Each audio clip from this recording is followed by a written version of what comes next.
बिस्मिल्लाहिर्रहमानिर्रहीम। अस्सलाम वालेकुम फ्रेंड्स, कैसे हैं आप सब। आई होप कि आप सब ठीक होंगे। तो फ्रेंड्स, आज जिस रेसिपी के साथ मैं हाजिर हुई हूँ वो है कढ़ी पकोड़ा। बहुत ही इजी तरीके से मैं आपको कढ़ी पकोड़ा बनाना सिखाऊंगी। अगर आपको मेरी वीडियो पसंद आए तो प्लीज़ सब्सक्राइब लाजमी कीजिएगा और मेरी वीडियो को पूरा देखिएगा। आइए अब हम चलते हैं अपनी वीडियो की तरफ।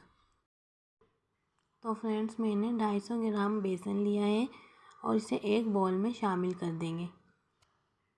बॉल में शामिल करने के बाद हम इसे पेस्ट बना लेंगे। 1 गिलास पानी डालकर बेसन को अच्छे से पेस्ट बनाएंगे ताकि इसमें कोई लम्स बाकी ना रहे। चम्मच से अच्छी तरह मिक्स करते जाएंगे। तो फ्रेंड्स देखिए, हमारा पेस्ट बनकर रेडी हो गया है। अब मैं इसमें दही शामिल करूँगी। दही मैंने 500 ग्राम ली है, जो अच्छे से फेंट के रख ली थी। अगर आप चाहें तो दही 1 दिन पुरानी भी ले सकते हैं, क्योंकि इसमें दही खट्टी ही ज़्यादा अच्छी रहती है। मैंने भी दही 1 दिन पुरानी यूज़ की है। दही जितनी खट्टी होगी हमारी कढ़ी उतनी ही जायकेदार बनेगी। दही बेसन में अच्छे से मिक्स कर ली है। अब हम इसमें कुछ स्पाइसी शामिल करेंगे, वो मैं आपको बताती हूँ। सबसे पहले हम लाल मिर्च पाउडर शामिल करेंगे 3 टेबल स्पून। 1 टेबल स्पून हल्दी पाउडर, 2 टेबल स्पून नमक। आप अपने टेस्ट के हिसाब से कम ज़्यादा ले सकते हैं। तमाम स्पाइसी शामिल कर दिए हैं। अब हम इस पेस्ट में अच्छे से मिक्स कर लेंगे।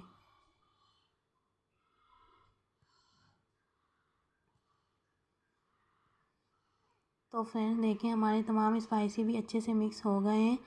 हमारा पेस्ट बनकर रेडी हो गया है। अब हम फ्लेम ऑन करेंगे और एक देगची में इस पेस्ट को शामिल कर देंगे। मेरी फैमिली बड़ी है, इस लिहाज से मैंने ज़्यादा मिक्सचर तैयार किया है। अगर आपकी फैमिली छोटी है तो आप उसके मुताबिक मिक्सचर तैयार कीजिएगा। अब दही और बेसन में मैं 2 से 3 लीटर पानी शामिल कर दूंगी। ये इतनी जल्दी तैयार नहीं होगी, हमें कम से कम 1 से 1.5 घंटे कढ़ी को पकाना है। अब मैं इसमें प्याज और हरी मिर्चों का पेस्ट शामिल कर रही हूँ। प्याज मैंने 1 मीडियम साइज़ की ली थी और 3 से 4 अदद हरी मिर्चें ग्राइंड करके रख ली थी। और हम 3 टेबल स्पून इसमें अदरक लहसुन का पेस्ट शामिल कर देंगे और इसे अच्छी तरह मिक्स कर लेंगे।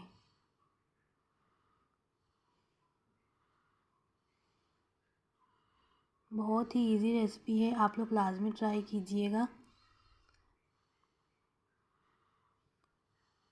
और हम 1 घंटे के लिए कवर कर देंगे। आइए फ्रेंड्स, जब तक हम अपना पकोड़ों का मिक्सचर तैयार करते हैं। पकोड़ों के लिए मैंने बेसन 250 ग्राम लिया है और इसे हम 1 गिलास पानी से थोड़ा थोड़ा करके घोल लेंगे।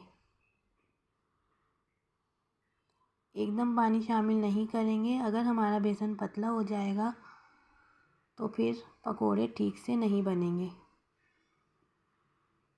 बेसन इस तरह घोलना है कि इसमें कोई लम्स बाकी ना रहे।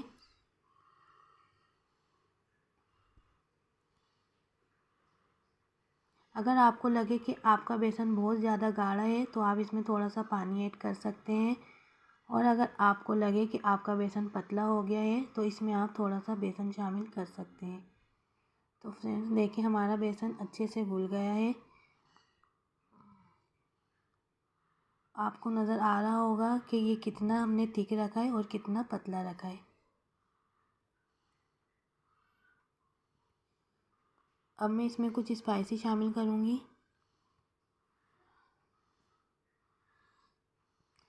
1 टेबल स्पून कुटी हुई मिर्चें और हाफ़ टेबल स्पून नमक, चुटकी बराबर मीठा सोडा और चुटकी बराबर फूड कलर। आप चाहें तो इसमें हल्दी भी शामिल कर सकते हैं। और हाफ़ टेबल स्पून सफ़ेद ज़ीरा। मैंने एक छोटी सी प्याज को चॉप करके रख लिया था। प्याज इसमें ज़्यादा शामिल नहीं करेंगे। थोड़ा सा हरा धनिया खुशबू के लिए शामिल कर रही हूँ और इसे अच्छी तरह मिक्स कर देंगे। अगर आपको स्पाइसी ज़्यादा पसंद है तो आप इसमें चॉप की हुई हरी मिर्चें भी शामिल कर सकते हैं, लेकिन मैंने नहीं की। एक कढ़ाई लेंगे और इसमें हम ऑयल शामिल कर देंगे। ऑयल को अच्छी तरह गर्म होने देंगे। ऑयल गर्म हो गया है। अब हम अपने पकोड़े रेडी करेंगे। एक चम्मच से थोड़े थोड़े करके हम इसमें डालते रहेंगे। तमाम बेसन से हम इसी तरह अपने पकोड़े रेडी कर लेंगे। पकोड़ों को कम से कम 2 से 3 सेकंड तक एक तरफ से फ्राई करेंगे ताकि हमारा बेसन अच्छी तरह अंदर से सीख जाए और हमारे पकोड़े कच्चे नहीं रहे। तो फ्रेंड्स 2 से 3 सेकंड हो गए हैं। अब हम इसकी साइड चेंज कर देंगे ताकि ये दूसरी तरफ से भी अच्छे से फ्राई हो जाए। मीडियम फ्लेम पे हम इसे फ्राई करेंगे, वरना हमारे पकोड़े जल जाएंगे और अंदर से बेसन कच्चा रहेगा।